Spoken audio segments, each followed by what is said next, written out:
Why don't we go to the NFC West? Root, what team you want to talk about first out of there? I will talk about, let's start to me at the top, and that's going to be the LA Rams. The LA Rams and this division, to me, might be the most interesting division in football this year. I think there's a lot of questions. I think top to bottom, there is talent big time that I think this might be the most compelling division in football this year. A lot of changes around this division. But let's start with the Rams. What is your thoughts on them? Well, they re-signed Kyron Williams, which I loved. Get your running back, lock him in. That kind of shows, hey, we really believe in this guy, and he's been really good. He's been really solid. So I think it's kind of a no-brainer that they did go and re-sign him.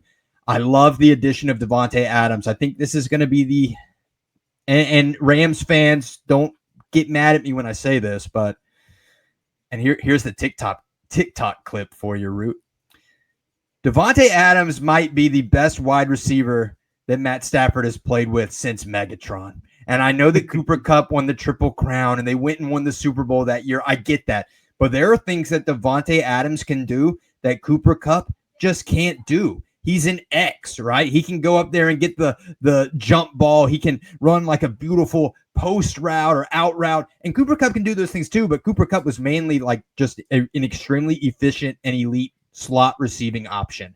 And I think now you can kind of have Puka play that as a little bit of the bolder bowling ball style big guy that he is. Because really, since Puka joined the team, we just never saw that much of Cooper Kupp. Cooper Kupp took a step down when Puka came onto the scene because I think Puka was taking a lot of the work that Cooper Kupp was known for. But now you got Davante Adams out there. I mean, that's going to take at least their best corner, maybe even two, their attention at all times. I think that's going to be great for Matt Stafford. Their defense, as good and as young as they are, and all their young elite defensive ends, I think they're going to be great for years to come. The only question I have with the LA Rams, and like you said, the top of the division, I'm right there with you. Matt Stafford and his back. Is this guy going to go out there and we're going to say, oh, no, this is like that final year with Peyton Manning where we just were like, oh, the guy just can't throw the football anymore because, Root, look, I'm not playing any professional football or any really high level of football. To throw a football, you got to use your back. To play football, you got to use your back. So week one, after these games get underway, I'll have a lot more clarity on it. If Matt Stafford looks fine and it doesn't look like he's unable to hit Davante Adams, right, on all these elite routes that he's going to be able to get and put it in the bucket like that. But that's just my only question, is Matt Stafford and his health and how that is going to affect the entire Rams team. Now, they got a pretty solid backup in Jimmy Garoppolo, but now come on. All right. If you're rolling with Garoppolo, though, then we know that the ceiling for the Rams gets a lot lower. When you get to having to talk about Jimmy Garoppolo, that the conversation stops right there. Yeah. And yeah, it is about Stafford's health, but what protects it? It's his offensive line. And we have seen the Rams really struggle along the offensive line. And when they don't have it, they're bad. And when Stafford's not on the field, they're bad. Go back to 2022. I mean, Stafford out. That's when Baker Mayfield comes in, revives his career, but the offensive line was atrocious. And they are going to be as good as that offensive line. Their defense, they're really strong, but I am an absolute lover of Matthew Stafford. I will never be a Lions fan that turns on that man. I think he is absolutely not regarded as high as he should be as far as an all-time talent at quarterback, at just thrower of the football, an all-time talent. Anything that you want to give Mahomes credit for, Stafford was doing 10 years ago. But I believe that he has still absolutely got it. But you're right. There was a conspiracy theory that he was dead and they weren't telling us that he was not anywhere near the practice field. That they cloned him. Now they're saying that it's a clone that's taking his place. Yeah, but I am a 100% believer in Matthew Stafford when he is on the field. But those skill guys, you were absolutely right about Davante Adams, what he can bring. They're not talking about how do we replace Cooper Kupp. Not a question. Not even a topic of conversation. It's no big deal. And because you're getting more from Devontae Adams, even at his over 30 years old age, he's still got it. I think far more than a DeAndre Hopkins. We talk about him going to a new team. What can he provide them? But no, Devontae Adams, different story. And Puka Nacua, people want to talk about a step back last year, but advanced analytics, when he was on the field, he was absolutely a force. And so a healthy Puka, Kyron Williams, you got him locked up. Blake Corum, drafted Jarquez Hunter out of Auburn, but the skill guys are all there. The defense is really good. I love Kobe Turner, Byron Young, Jared Verse. They're all the same age. They're all incredible along the defensive line. Braden Fisk. You bring in Poona Ford as your nose tackle. They've got talent everywhere along the defense. One of these teams that it's an opportunity for Sean McVay to have everything again. The last time they had a team like this, they won the Super Bowl. And it's all 100% dependent on offensive line and keeping Stafford healthy because he is the man when he is. Yeah. All right. Well, let's talk about the team that Cooper Kupp now plays for, the Seattle Seahawks. Mike McDonald, still out there, second-year head coach coming into the season. No more Geno Smith. Now they're rolling with Sam Darnold. They went and drafted Jalen Milroe. They said they're going to do some special packages just for him, but your receiving core is now Jackson Smith-Njigba and Cooper Kupp.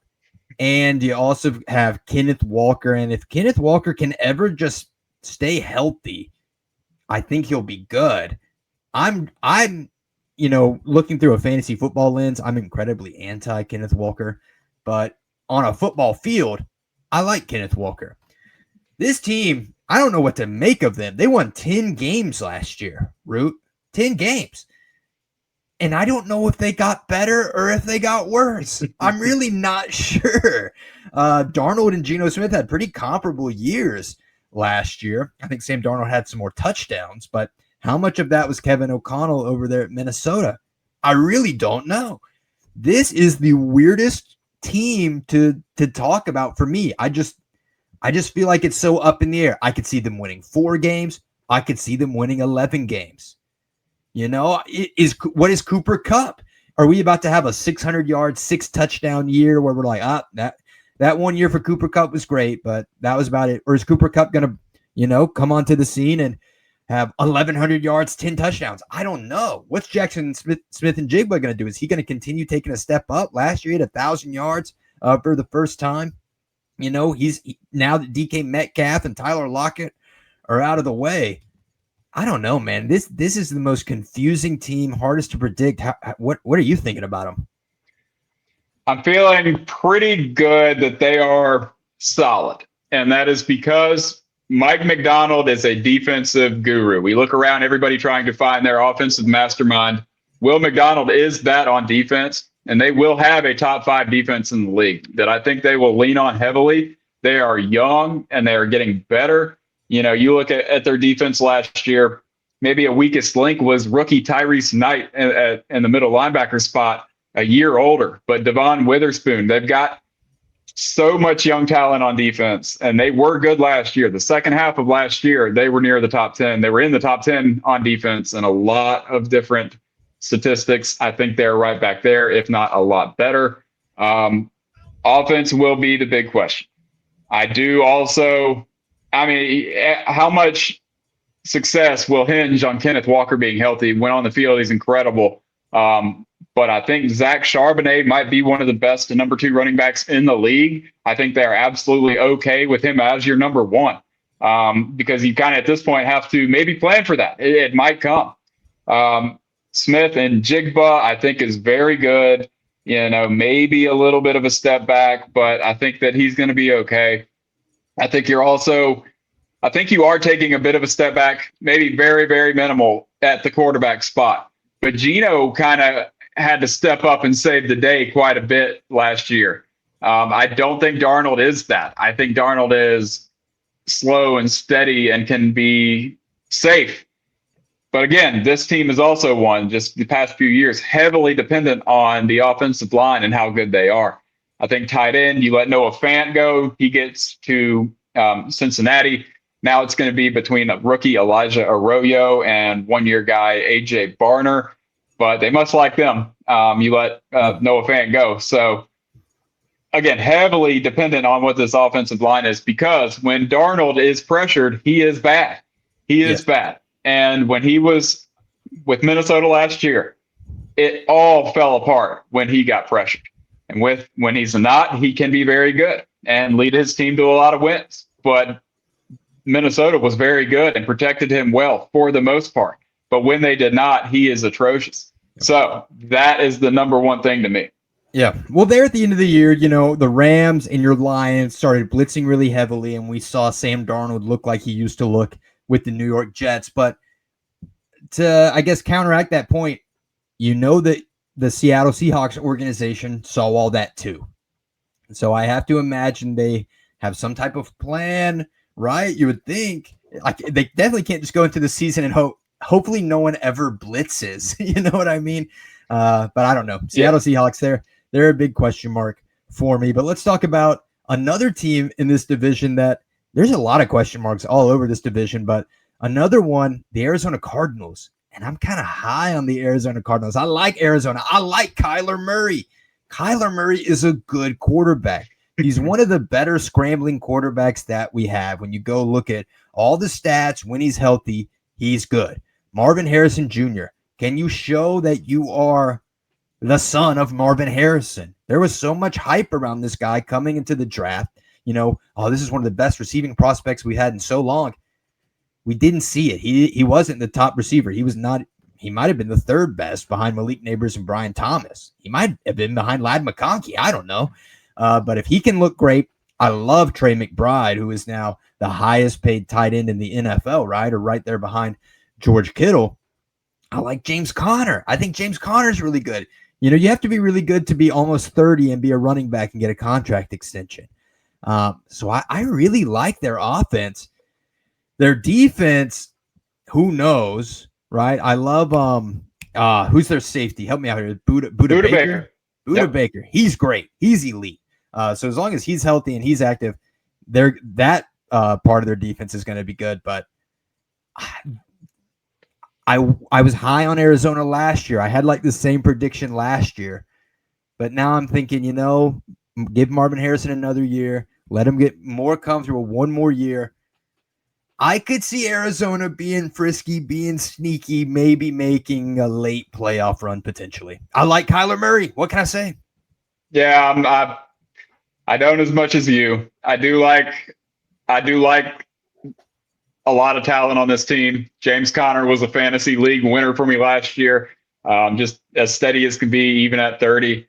But Marvin Harrison absolutely has to show that he's the man this year.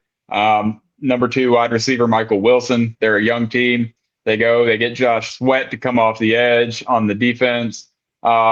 They're good, but again, I think you're in the toughest division in football this year. Last year it was all NFC North, but I want to focus on, and again, that division will be great too. We'll get to it, but I think just as far as a top to bottom compelling division, there's got to be a top, there's got to be a bottom. And I think they're going to be fighting it out with Seattle to show who is better for that bottom spot. Who's not going to take that?